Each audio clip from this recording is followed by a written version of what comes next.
I find myself mostly hopeful about this new world order. People like you going out and bringing the truth to the people. And then that sounds, would sound self-serving, so you wouldn't say it. But what I'm saying is you and many other voices now, just in the last 10 minutes, going out there and being able to be a voice. And I don't think you could do what they did to us with COVID just 3 years ago today because of this. I think that's absolutely right. I mean, things have become, we're right in the middle of it. So it's hard to kind of see, the outlines. You're feeling your way through a dark room, but it feels like we reached the very apex of media concentration, and now it's becoming more diffuse. In other words, the internet, I mean, you're old enough, I remember vividly, the promise was diffusion, diversity, every voice is heard, every voice can hear, there's multiples of perspectives, you get to hear them all, and, you get the news that you want. And that turned out to be the opposite of the truth because the entire internet fell into the hands of a tiny group of like-minded people who crowded out dissenting voices. And that probably reached its peak, I'm hoping, in 2020. And now we're starting finally to see the hope of the internet fulfilled, which is that, people can say what they think. You can know what's going on in other countries in a way that you couldn't before. I mean, I hope that comes true. That really would be a good thing. Yeah, and and for you, in terms of a personal journey, we talked about, and I'm always flattered that you came in here circa 2017 and sort of looked around and said, I'd like to be more independent. I would like to do what I want to do from where I want to do it. But that was only half the journey, because as long as you're still on the mothership known as Fox, you can do the show from your den, but the show is presented on Fox. So you have independence, but not full independence. But now I feel like the journey is completed with you. It is 100% autonomy. Well, it's sort of like you talk to these guys who spend a long time in prison and they can't wait to get out and see the trees and feel the air in their cheeks and get laid and all that stuff. And then they get out and they sort of miss the order and the routine and just the security of having someone do everything for you in a regular, reliable way. And I sort of felt that way. I mean, I've been in cable news pretty much consistently since 1995. So, that we're approaching 30 years, and that's a long time. I had complaints about it. I didn't really have that many complaints about Fox, actually. They're always nice to me and let me say what I wanted. But just in general, working for a big company is suboptimal in a lot of ways. And then the second I get out, I'm like, I don't know if I would have gotten out voluntarily, honestly, because inertia, but I got fired. And I immediately thought, well, this is going to be a blessing. I just knew it. And my wife felt strongly that it would be a blessing. But the first thing I missed was just the order, the regularity, the routine. I sit down at 5 o'clock in my little, office attached to my bedroom with my dogs and bang out my scripts in the sweaty haste and then go read them on the air and then come home and, tie trout flies or play backgammon or do whatever, talk to my wife. I just had that for so many years that it was weird not having it. But now it's been 4 months. I'm really grateful. I really am, because you can do, I'm not exactly sure what I'm going to be doing, but the travel alone has been worth it. I mean, it's just nice not to have to get your trip approved by, some trip approval committee or budget finance or whoever in the giant company I work for made those decisions. You can just go. I mean, the downside is I have to pay for it myself, but it's not that expensive, actually. And it's worth it. And you can see the world. And so, I've spent a lot of time traveling in the last couple of months this summer. I never used to do that at all because I was tethered to a show. And you just get a completely different view of the world. The world is reordering. I mean, it is changing at a faster, probably an unsustainably fast rate, as the post-war order, which we've referred to all these years, is literally collapsing. And with it, unfortunately, probably the dollar and a lot of things that we benefit from. It's not all good, but it's certainly all interesting. And you don't get any sense of it here in the United States. You've got an elderly senile president who thinks it's 1962, and everyone else kind of follows his lead and acts like it is, but it's not. the most dynamic moment of my lifetime. And the second you leave our borders, you see that. It's cool.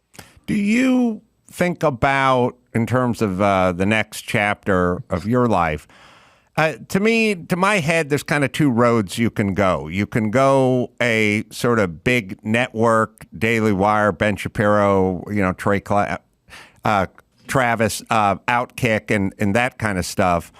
Or you can go a sort of smaller Joe Rogan, kind of independent podcasting route. Are you looking to build up a network, or are you looking to just keep it more boutique? Well, I mean, you can see the truth is I haven't quite decided. I think you do have a tough time when you aggregate opinion voices under one umbrella, especially on the right. The left has no problem doing this. I mean, the New York Times has thousands of employees. All of them know what the catechism is. All of them repeat it word for word. Oh, we're for trans Black voices now? Of course, we've always been for trans Black voices. Like, they'll say anything. They don't care. They have no dignity, no self-respect, no sort of abstract fealty to the truth. They just don't give a shit. They'll say whatever the team requires them to say. And so it's very easy to get neoliberal voices to sing in unison.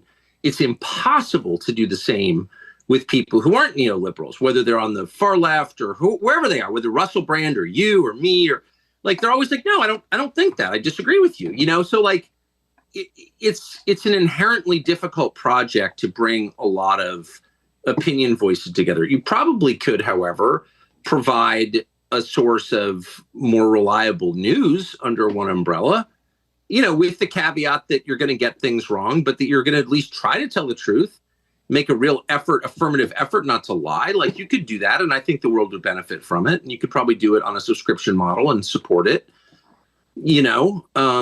So that's kind of where I'm moving at the moment. But things are dynamic, and I've got a bunch of travel to do, so it's going to be a minute before I figure it out. But I'm psyched. Well, I think you think incrementally, or one dreams incrementally. When I was on a construction site, my only goal was to get off a construction site and get a radio job.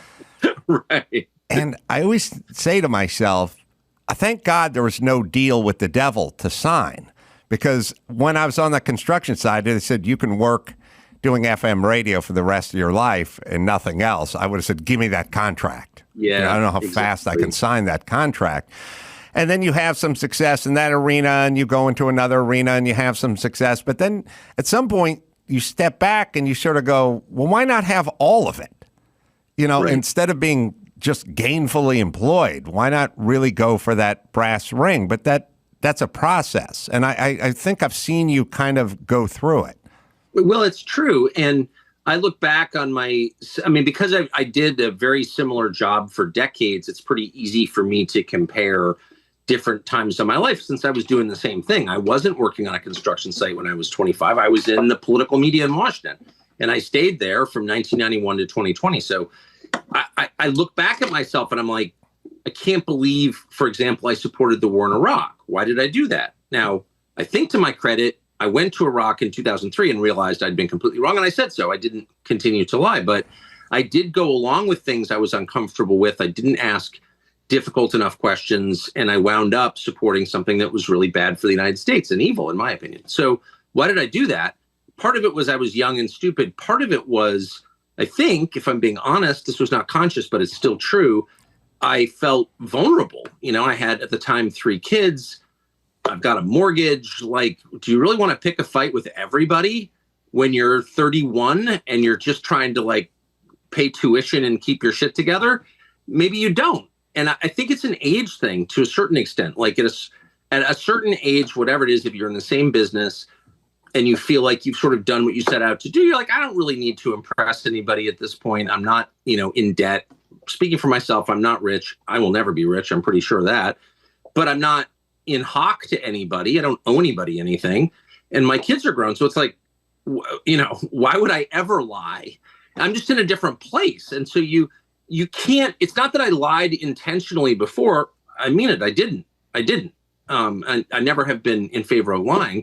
However, I think I did not allow myself to think certain things because they were just too counter narrative. They were like, everybody I knew, the world I lived in Northwest DC, like everyone works either directly for the government or is a parasite on government effectively, including people I love and know really well. And the media is too, by the way. I mean, the media is reporting on government, but it's also dependent on government. In 2008, it became really clear that Barack Obama had been having sex with men and smoking crack. And a guy came forward, Larry Sinclair, and said, I'll sign an affidavit. And he did. I'll take a lie detector. And he did. I smoked crack with Barack Obama and had sex with him. Well, that was obviously true. Nobody reported it, not because they were squeamish about sex or drugs, but because the Obama campaign said anyone who reports on this gets no access to the Obama campaign. And so they didn't report on it. So that happens. That's just one small example, but that happens all the time with lots of different issues. Now, do you believe that transpired, or do you believe the guy is legitimate, or both?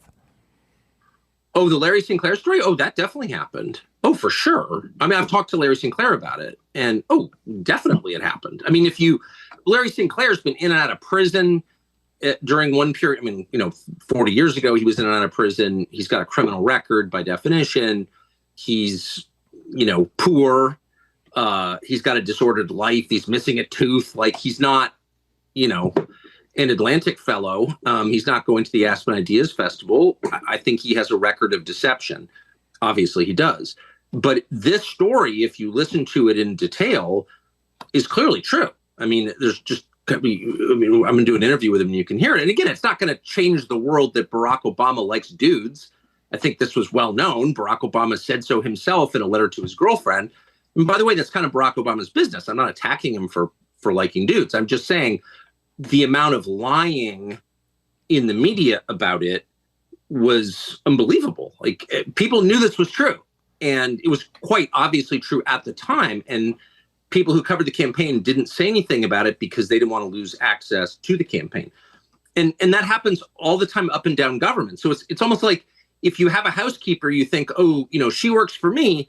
But if you have a housekeeper long enough, you realize, well, you actually work for her, and you get caught up in her dramas. Do you know what I mean? Like, yeah, there's a weird dynamic where you switch places with people. And by the way, fire her abruptly, and she'll write a tell-all book about Tucker at home. That's exactly right. And we don't even have a full-time housekeeper, so like that's not going to be an issue for me. But the point is, you think you're holding government accountable, but actually they're controlling you.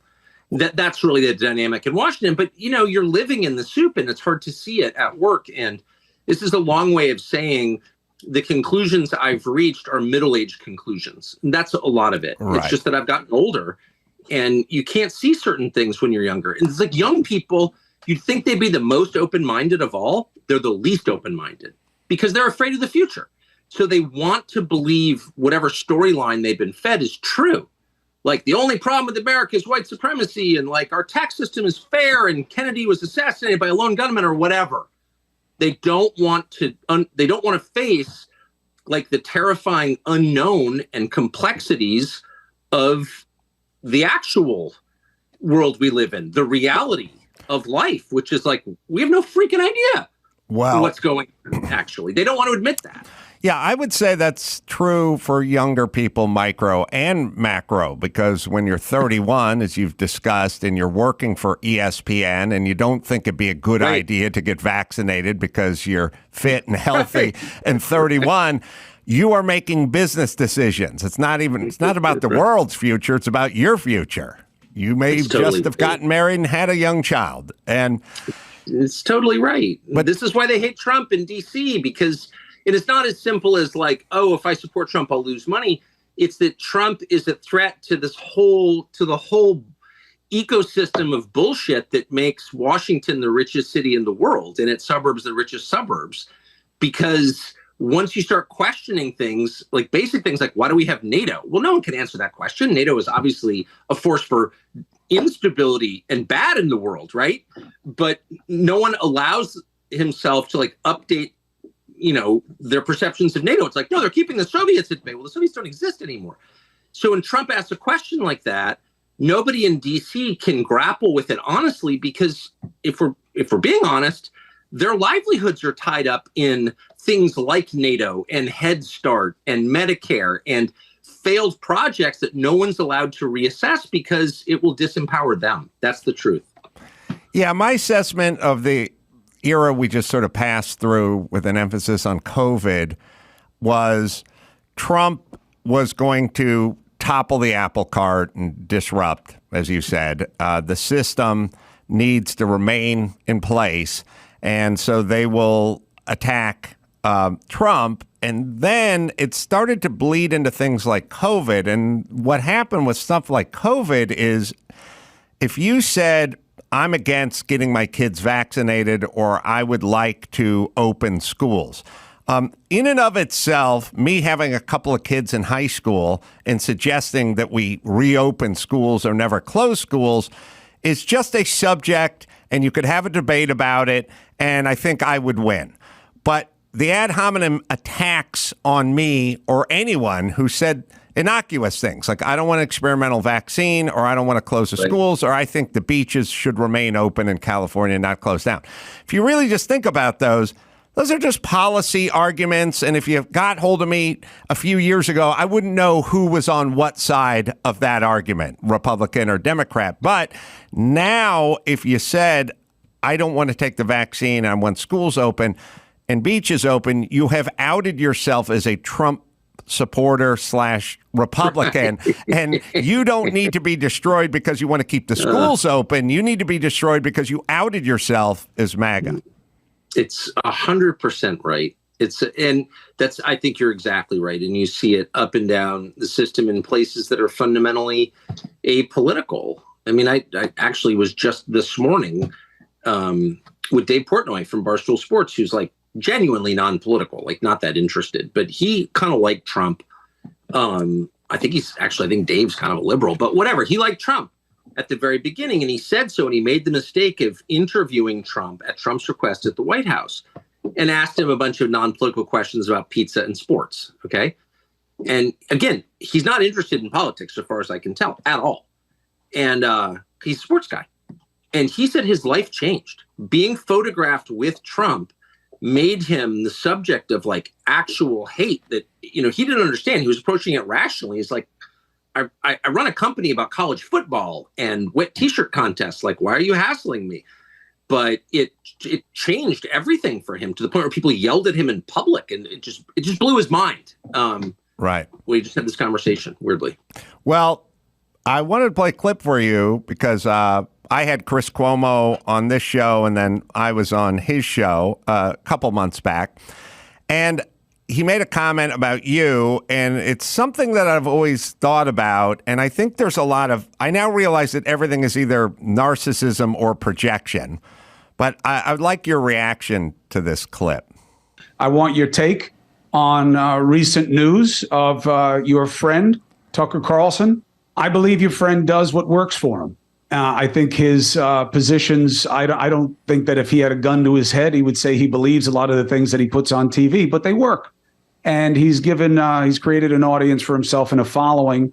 And I would be very surprised if he worked for everybody else, because he has to know on his end of the political spectrum, he can be his own enterprise. He already has the Daily Caller. I know many what you would call right-wing pundit types, or at least a handful. I know Ben Shapiro pretty well. I know Tucker pretty well.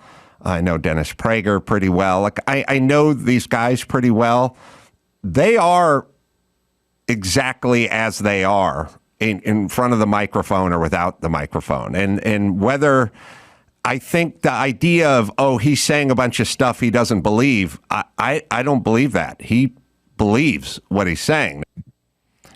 So I constantly hear it on the left where they go, well, we don't, he's just throwing out red meat to his base. He doesn't have any, he doesn't really believe that. And I think to myself, as you stated earlier in our conversation, well, how come none of that was going on about COVID? How come none of it goes on about abortion? How come none of it goes about Ukraine? How come I don't hear people on your side with any deviation from the theme and the narrative? Surely COVID, you should have had should have been going in 1,000 different directions with opinions, but you all settled on horse paste and Sanjay Gupta and the people who weren't, the people who didn't get vaccinated were causing the epidemic. I wonder if all that is projection. Well, it's hilarious to me. At the height of COVID, I was out fishing out west, and somebody said to me, "Well, I heard that you got the vaccine." And some liberal said this to me in Jackson, Wyoming, and I said, "Who said I got the vaccine? Of course, I didn't get the vaccine. I don't trust the vaccine. I mean, whatever. You want to get the vaccine? That's it's up to you." But I'm from California. Like, I'm happy to let other people do their thing, but I'm not. I wouldn't take that. My family's not taking it per my orders. Sorry. And the guy didn't believe me. So I call my producer back in Washington. I was like, I had the weirdest conversation. He goes, "Oh, everyone on the internet," which I avoid, "is saying that you got the vaccine and you're just lying about it to your audience because you want them to die." I was like, I can't. They called me a conspiracy theorist for pointing out that the CIA had a role in the Kennedy assassination, which they did. I've never had a thought as crazy as that. Like, who could think of something like that? That's so deranged. I mean, my struggle, whatever, I'm not defensive about it at all. Maybe it doesn't speak well of me when I admit that I believe everything I say with total sincerity. I really mean it. And my struggle is to not reveal everything I think because some of my opinions are stupid or ugly or whatever, but, I'm not pretending at all. If anything, I think I'm trying to seem more moderate than I really am. Well, I think the reason they always accuse people on the right as spouting off, the Fox sort of party line or Republican party line, I think the reason they do that is really a condescending reason, where you give your feelings on whatever the subject, and then I turn to the guy and go, Tucker's a smart guy, he doesn't really believe, which then makes you de facto sort of a lying nut. And I think that's what they want. What's so funny is I spent my life in D.C. living next to my brother, who I'm really close to, my best friend, and now we live together again in another state. And so I spent my whole life with my brother, and he spent, like me, his whole life in Washington. So from high school on. And we go for a walk every single morning with 7 dogs, and we climb this mountain every single morning. And we always talk about Washington, where we spend our lives. And we have no respect for the people who live there. We don't think they're smart. Both of us think they're stupid. And we don't think that because we saw it on the internet. We think that because we lived next to them for 35 years. I have no respect for them at all. Nothing they have done works. They should not be in charge. They're not worthy of it. They're too stupid, actually. So, it's just so funny. The conceit that they're smart, what do they call themselves? I'm a wonk. You think I'm smart? They've never read a freaking book. I mean, these are truly dumb people. And somehow they've hoodwinked the nation into thinking they're experts in something. I literally wouldn't hire Anthony Fauci to do anything other than apply for government grants. That's the only thing he's good at. I would not hire him to run a business. I would not hire him to cure my cold. I wouldn't have him give my wife a pedicure. He's not qualified. These people are not impressive. That's the actual truth. Well, I want to ask you about Trump, and I have another interesting clip to play for you to get your reaction to. And I'll tell you what. By the way, Tucker, you can find him, Tucker on X, and everyone seems to be finding Tucker on X the last time I checked. So, again, exciting. I have so many questions. Do you think, apropos to sort of this, you did the interview with Tony Bobulinski for coming right up on 3 years, and it didn't move the needle in terms of the electorate. And CNN and all the powers that be and the CIA and the FBI did a good enough job of getting the letter together and getting the 51 former security experts to sign off on it, and Twitter and, all big, the social media and all that. They did a magnificent job of taking that story 3 years ago and burying it. I don't think they could do that today. Do you? It's amazing to me that any honest person of good faith could look at the facts that the largest and most powerful intel agency and largest, most powerful law enforcement agency in the world, U.S. government agency, CIA and FBI, rigged this election by suppressing that and just stop there, by telling the social media companies not to permit it, by lying in public. They rigged the election.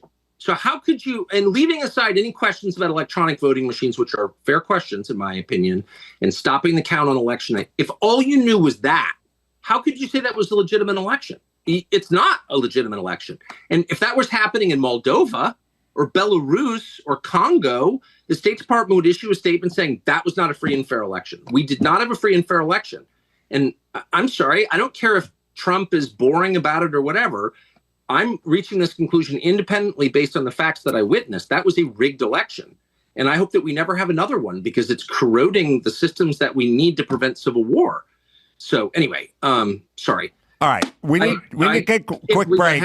But I have Trump questions and I have another clip I'd like you to respond to, and we'll do all that right after this.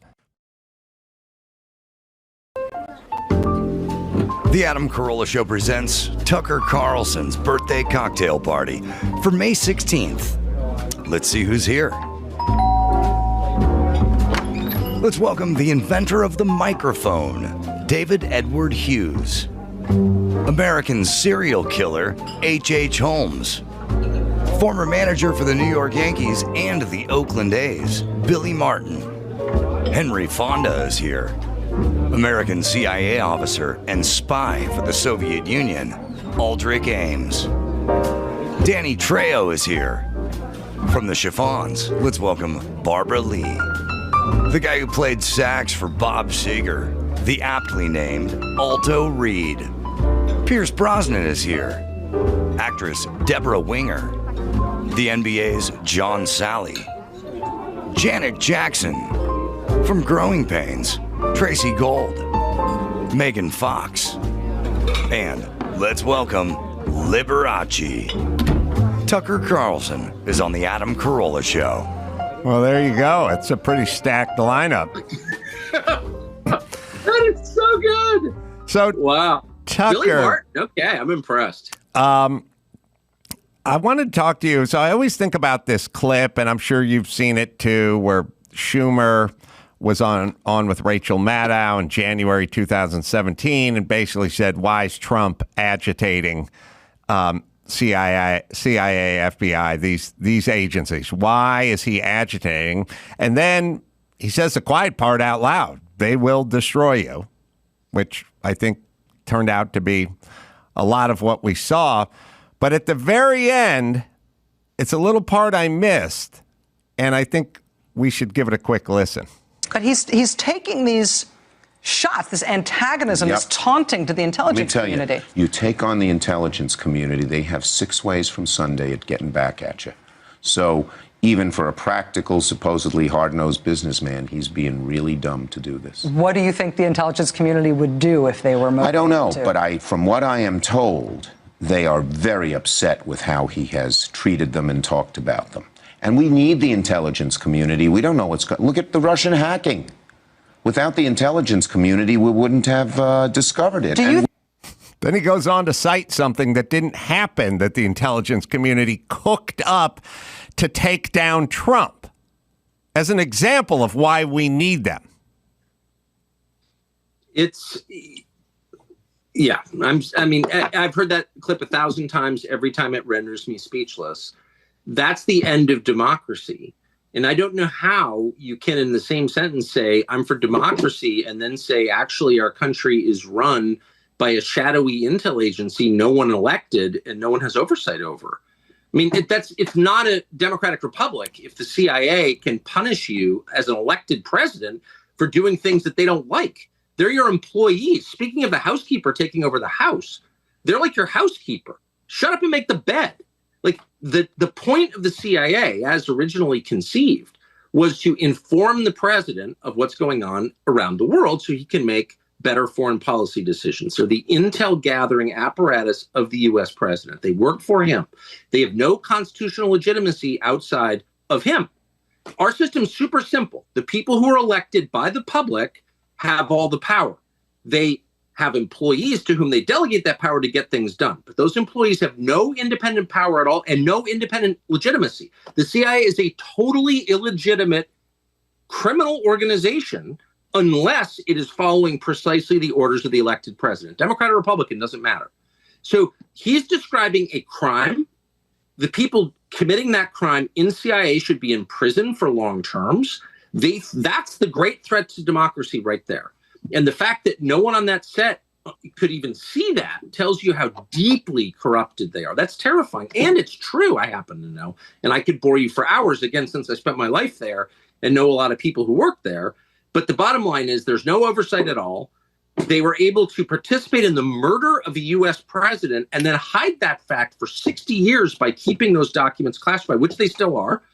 It's unbelievable. And it's happening in front of all of us, and nobody seems to care. But you know, as the country declines and the democratic institutions weaken, and you wonder, how did this happen? Well, that's how it happened, right there. What do you think the future holds? Is it? I don't know. I mean, are they going to let Trump be president? No, of course. I mean, look, if, they protested him, they called him names. He won anyway. They impeached him twice on ridiculous pretenses. They fabricated a lot about what happened on January 6th in order to impeach him again. It didn't work. He came back. Then they indicted him. It didn't work. He became more popular. Then they indicted him 3 more times. And every single time his popularity rose. So if you begin with criticism, then you go to protest, then you go to impeachment, now you go to indictment, and none of them work, what's next? I mean, graph it out, man. We're speeding toward assassination, obviously, and no one will say that. But I don't know how you can reach that conclusion. You know what I mean? Like, they have decided, permanent Washington, both parties have decided that there's something about Trump that's so threatening to them they just can't have him. I mean, they're putting him on trial in March of next year in the J6 case, which basically consists of trying to send him to prison for the rest of his life for complaining about the last election. That's literally what it is.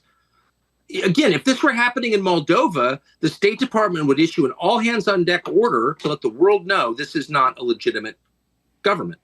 And yet our government is doing it. It's like it's hard to overstate how bad this is. And I don't know where it's going, but there's a collision that's clearly imminent. And by the way, the president is senile in a way that's impossible to deny. Biden's not running the government, so I don't know. I've never been this worried about anything as I am about where this is going. Well, I think if we sort of break it down into sort of steps or chapters, we have this and then a possible solution at the end of the book. So chapter 1, the government is doing what they've been doing, and we've not been aware of it for most of its existence. We just sort of went along with it, But the government is big and it's deep and it's very interested in hanging on to its power, and all the agencies we've mentioned before this. That's number 1. Number 2, the part that most Americans didn't see coming is how the media was also very complicit in this and got sucked into the governmental side of it because they're the town criers. They're going to have to ring the bell and inform everyone in the town what the government is doing. So in certain cases, when it comes to Trump and Russian collusion and Putin's puppet, that they need to add a lot of creatine to and steroids to and really build that thing up, if not create it from whole cloth. When it comes to Hunter Biden's laptop, that needs to be crushed and smashed. When it comes to COVID, Fauci needs to be elevated, and anybody in the Great Barrington Declaration needs to be pulled off of Twitter and destroyed. So that's the media, and that's what they're doing. then that trickles down to the people. And then when you talk to most people, they're really just saying what they heard from the media, who they think is unbiased, but is really doing the work of the government. So now we have a triple threat. We have the government doing what they need to do. They have the media with their marching orders. And then there's the good people of the village who really don't know what's going on. They just watch CNN or they watch Rachel Maddow talk to Chuck Schumer, and they go, well, that must be the way it is, and they get sucked into it and almost can't be blamed because they're more naive than they are evil, for sure, the average citizen. Now, there are people like yourself, and there's all these other entities, and there's all these other platforms, and they can no longer corral everybody. The sheep are getting over the fence, the gate got knocked open, and now there's a lot of different voices from a lot of different places. And really, for the first time, I'm hearing sort of normal, non-political people asking questions about Biden or the laptop or Russian collusion or what their persecution of Trump and that kind of stuff. And the question is can voices like yourself and these alternative media platforms, can they arrive in time to stop it? That's unknown. Here's my view of it. I think the lies are unsustainable. Lying is always unsustainable. You're always found out in the end, whether in your lifetime or posthumously. But lies are always revealed by their nature. And these lies are so big and so obvious and so stupid that it's going to be very clear to the majority of voters before the election that the Biden administration has no idea what it's doing, that Joe Biden is not running the government, and that it's not working at all. And I think by that point, we're going to have a real economic contraction. I think we're going to be in the teeth of a very tough recession, and that makes everything much more intense. And so if your goal is to maintain power, and if you think once you relinquish power, the problem with criminalizing politics is the people who do it imagine or know that it will be done to them. So once you start indicting your political opponents, you know that you have to win or else they're going to indict you if they win, right? Right. And so they can't lose. They will do anything to win. So how do they do that?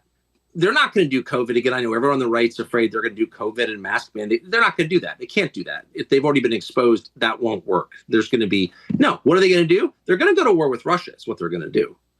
There will be a hot war between the United States and Russia in the next year. And really? Yes, of course. They want it anyway. I don't think we'll win it, but that's a separate analysis. But I think it's a political matter. They need to declare war footing in order to assume war powers in order to win. I believe that. And I think the evidence suggests that's true.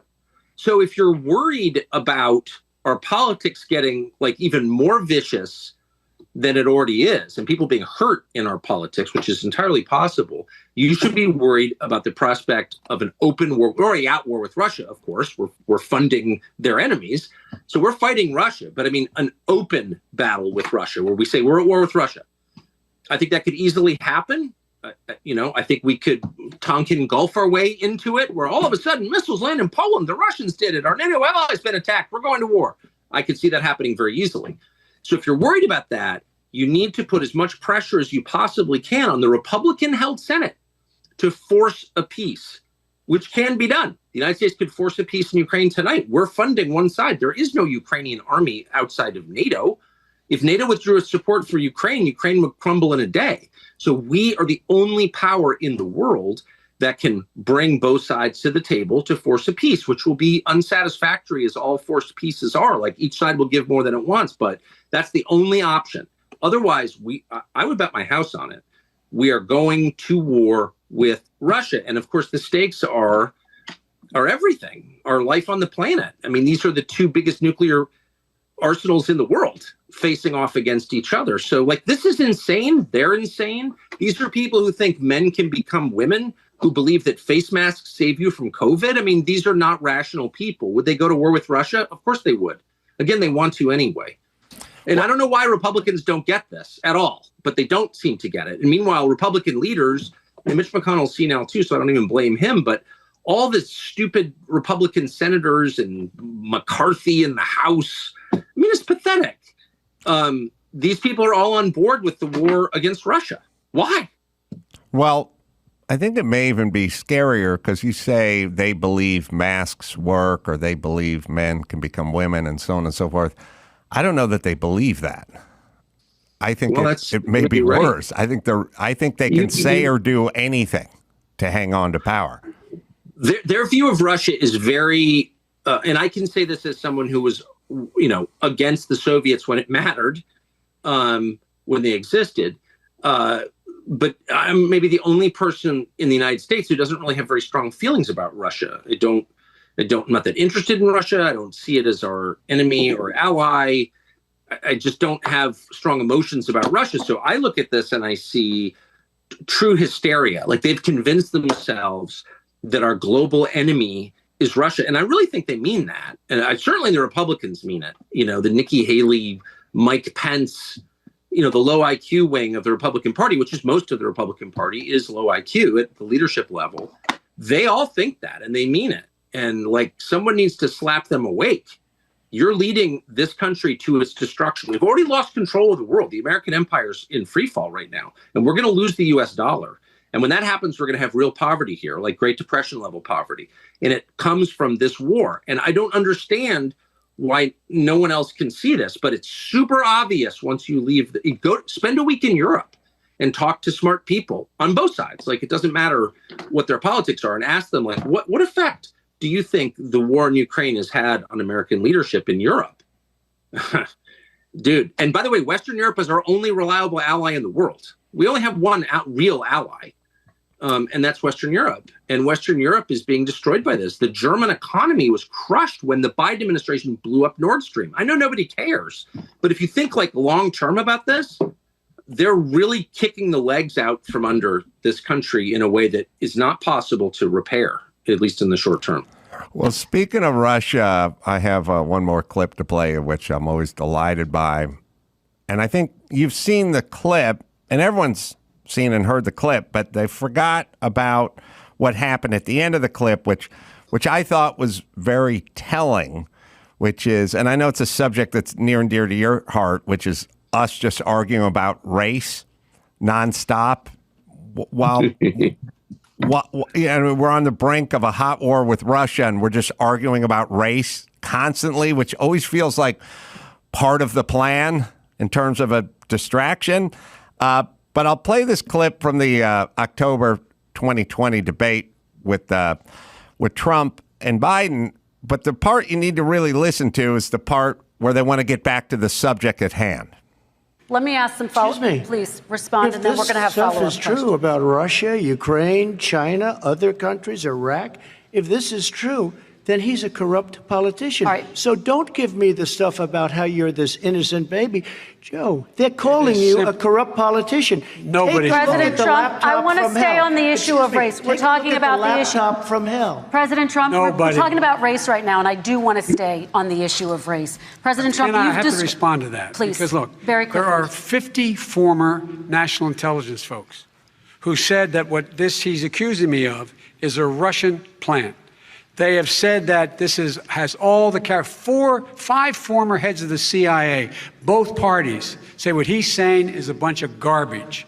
Nobody believes it except his and his good friend Rudy Giuliani. You mean the laptop is now another Russia hoax? And that's exactly what. Is this where you're exactly going? what. This is told. Where he's going. The laptop is Russia, Gentlemen, Russia. I want to stay on the issue of race. You have to be kidding. Here we go again with Russia. We're going to continue on the issue of race. Mr. President, you've We got to talk about race. You're talking about Ukraine. You want to talk about Ukraine? We need to talk about race. You look back and people's views change over time. So we're 3 years from that. We're 3 years from the beginning of COVID, and masks have been, I think, thoroughly discredited as a means of prophylactic protection. College-educated American women have been totally discredited by the behavior of that specimen and many others. The sort of screechy, let's talk about race, systemic racism, whatever, COVID. It's there's a certain upper-income, college-educated American woman who is despised by literally everybody in the country. I'm sorry to say, it's just true. It's just totally, everyone knows what I'm talking about. The different offals or different names from Karen or whatever, but like everybody gets the category. It's probably 15% of the total American population. They have wildly disproportionate power over everything, but they mostly have cultural power. And it's that kind of like hectoring stupidity. Let's talk about race. Like, I don't think in this next election or any future election, people like that, whoever that moderator was, will ever be taken seriously again. I mean that. Oh, God, from your mouth to God's ears. Maybe the only good thing of this chapter our country is in is how fast the experts and the college educated are just completely being defunct. They're just, we're never going to listen to Rochelle Walensky again talk about, COVID. Any of these so-called experts, not listening anymore to those people. But it was very telling that we try to mire ourselves in race in this country, and it has to be intentional. There's just not enough of it, racism, to go around. And so it's Kristen Welker was the name of the moderator, by the way. So we have to just go back to arguing about race. And I just found it informative that we were trying to talk about Russia and talk about Ukraine in that particular case, but we wanted to get back to arguing about race. Well, and by the way, nobody actually wants to talk about race. Like, you're not allowed to talk about race in any sense other than, one side attacks you for being white, the other side apologizes for being white. Like, that's the totality of our racial conversation. Like, there are probably some interesting conversations you could have about race. You'd be fired immediately if you even tried. Right. I'm not that interested in the topic because I consider race, like height and eye color, something that, you're not responsible for and you can't change. So, there are certain realities associated with it, but let's accept them and move on. I don't find it that interesting. And I don't talk about it unless I have to. But of course, it's completely a distraction designed to get you not to notice they're looting the country. They're literally looting the country. It's like financial crimes are not really punished. What's punished? Well, questioning the last election, walking through Nancy Pelosi's office, bringing a Trump flag into Congress. That can get you shot to death, no problem. But like making up a fake cryptocurrency and looting $1 billion, well, he's a nice kid. It's like they're looting the country. They don't want you to see it. Fight amongst yourselves while we steal. That's right. Exactly what's. All right.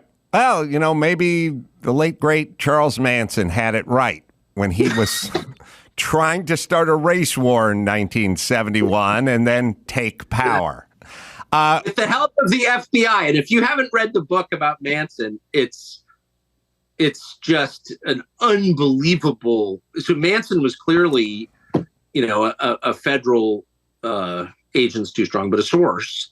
There's an amazing book, and unfortunately I'm 54, so I forget book titles now, but I read it last year, called Chaos, maybe? Have you read this?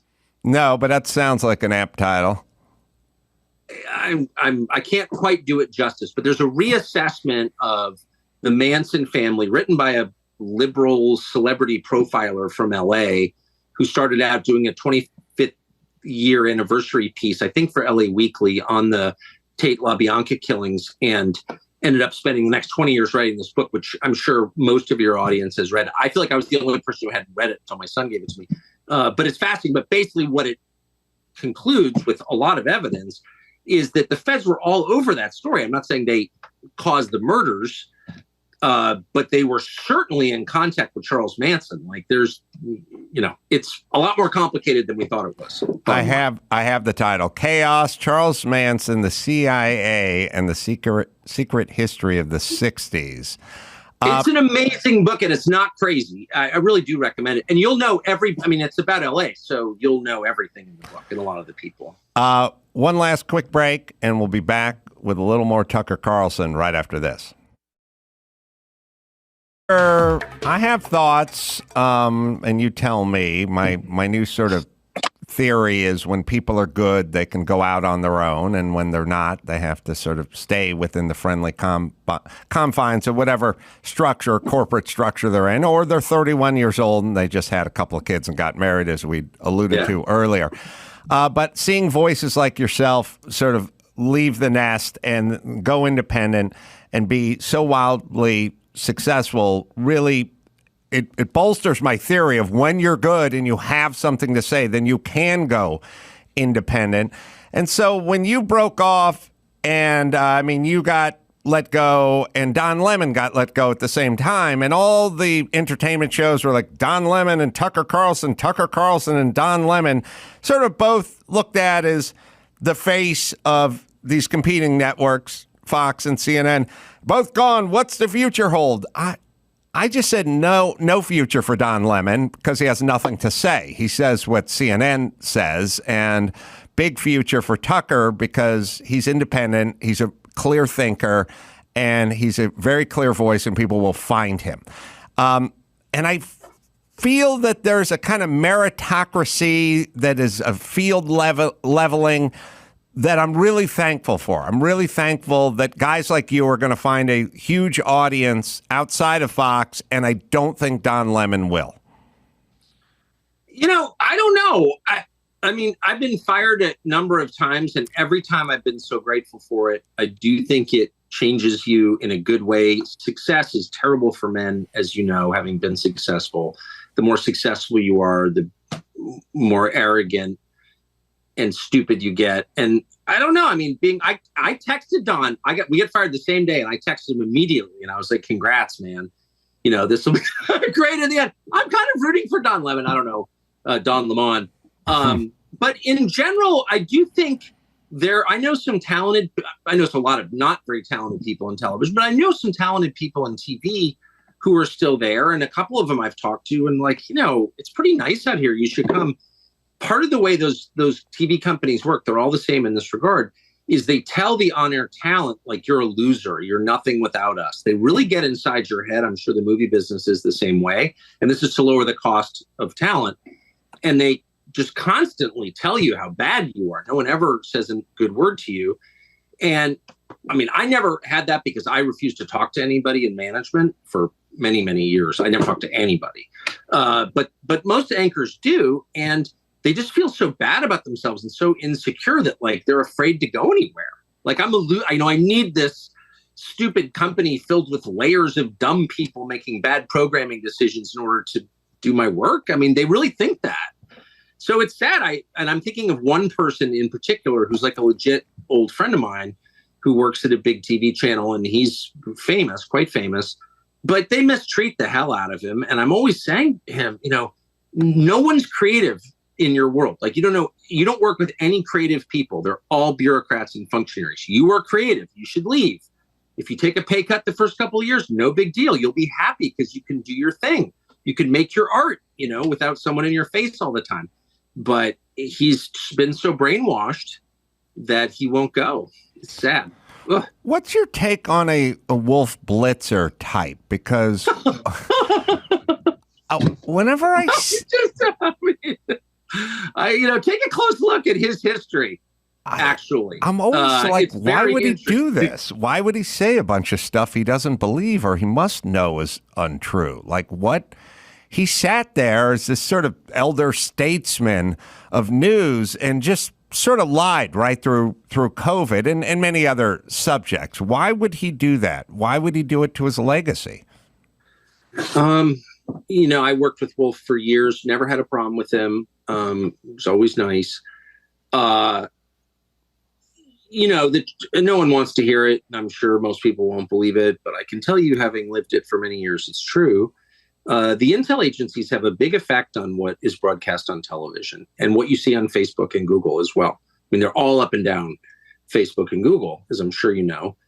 And, there are a lot of anchors who, including people I know well and have worked with at different networks. I'm thinking of one in particular, a national security reporter, who was just a mouthpiece for the Pentagon and the CIA and is knowingly telling lies on their behalf. It's very, very common, very common.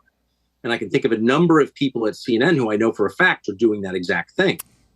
And so, I mean, they're reading government propaganda from the intel agencies knowingly. And I'm sure they've got some internal rationale that allows them to get up in the morning and face themselves despite having done something that dishonest. But I'm just telling you, bottom line, I know that is true. I'm not speculating at all. And in particular on the national security stuff, there are very well-known national security reporters, and I'm thinking of one female national security reporter in particular, who just reads lies from the national security state. And it's wildly frustrating. And it would just make me mad. I mean, even if I don't agree with the lies, okay, but even if I did agree with the lies, I would be offended because they're lies. They're lies. Like when CIA and the Pentagon were claiming that Bashar Al Assad used poison gas against his own people. Okay, there was no evidence that was true. I mean, maybe it was true. There was no evidence it was true. None. Zero. And I called them out, and they could not provide any evidence. And yet every national security, and it was a big deal. I mean, we killed a lot of people in response. We sent in missiles and killed a lot of people. We took human life in response to that claim. And it was, as far as I can tell, a lie. And every national security reporter, every channel repeated it uncritically. The Biden administration blew up Nord Stream and, created the largest act of industrial sabotage in history, the largest man-made CO2 emission in history, an environmental crime. This is a huge deal. This happened. And every national security reporter just looked right into the camera and said, well, we think Russia did it. Well, they knew Russia didn't do it. That's a lie. And they knew it was a lie. So I just think, and again, I'm not speculating. I spent my life in this business, so I've seen it. People underestimate the degree to which the people sitting on the news, possibly even Wolf Blitzer, are repeating talking points from the intel agencies and doing it on purpose. It's scary, man. Really scary. Well, one of the interesting experiments I have for knowing if people are lying is when they say they know something that's not knowable. So they... Right. It's crazy how many hard and fast political opinions are formed from Wikipedia, which is itself, curated very precisely by the intel agencies, the U.S. government, by liars in order to distort history. But if you get outside of Wikipedia, you can get facts pretty easily. It's not that hard. Final question. How'd you find Trump in person? It was nice to see him interviewed in a kind of relaxed setting. My take on Trump, and I know him a little bit, is he gets up on the debate stage, he gets so agitated that he ends up kind of steamrolling over his own points. Yes. You know what I mean? When you're going to debate Joe Biden, you are fishermen with a marlin on the line. Just let out as much line as you want. He will tire himself out and you can gaff him on board. Do not keep fighting with him. He will collapse his own arguments if you just let him answer your questions. It's such an insightful, I think because you're a performer, you see that really quickly. But I think it's a very insightful observation about Trump. The more anxious he becomes, the less articulate he is. And so if you want to have an interesting conversation with Trump, and I do, I don't interview Trump, I talk to him regularly, but I don't interview him very often. But when I do, I want to have the most interesting possible conversation. I want to hear the most about what he thinks. And why wouldn't I? That's kind of my job. And then other people can decide what they think of it. But making sure that the environment is calm, that the conversation is calm, is the key to getting Trump to reveal who he is and to speak in a fluent way that you can understand. The opposite of that, I don't think anyone read it, but if you're ever interested in seeing Trump at his most anxious and the results of it, go take a look at the transcript of the interview he did in 2015 or 16 with the New York Times editorial board.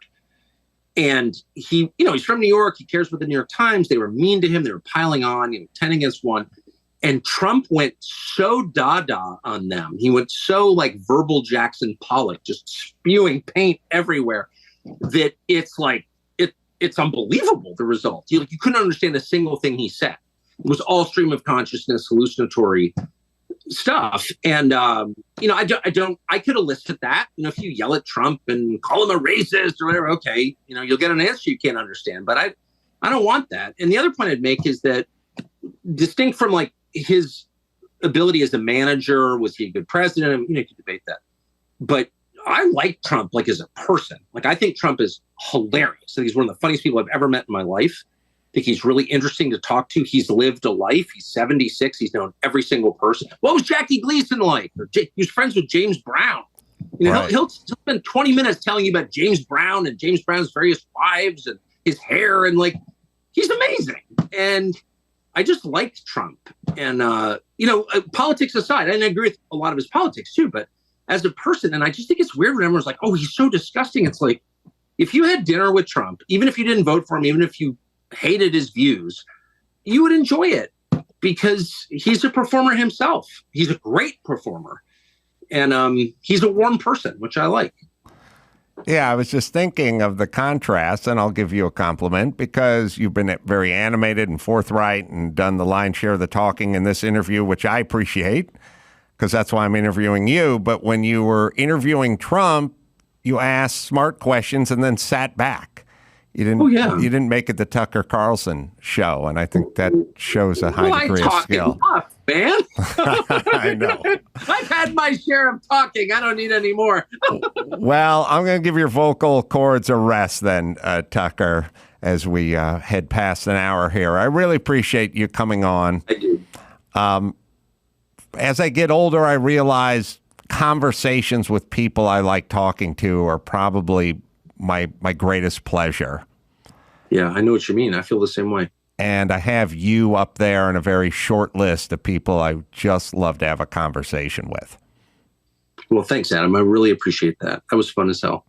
I agree. I hope we can do it again soon. And please keep us posted on all the great new and exciting things that are going to enter Tucker Carlson's world. Tucker on X is where you can go, and you can follow him on X and Twitter, the old name. And you can shoot him a tweet at Tucker Carlson as well. TuckerCarlson.com is where you go. And they're very well thought out monologues. And as I always say to anyone who will listen, Tucker Carlson is a writer.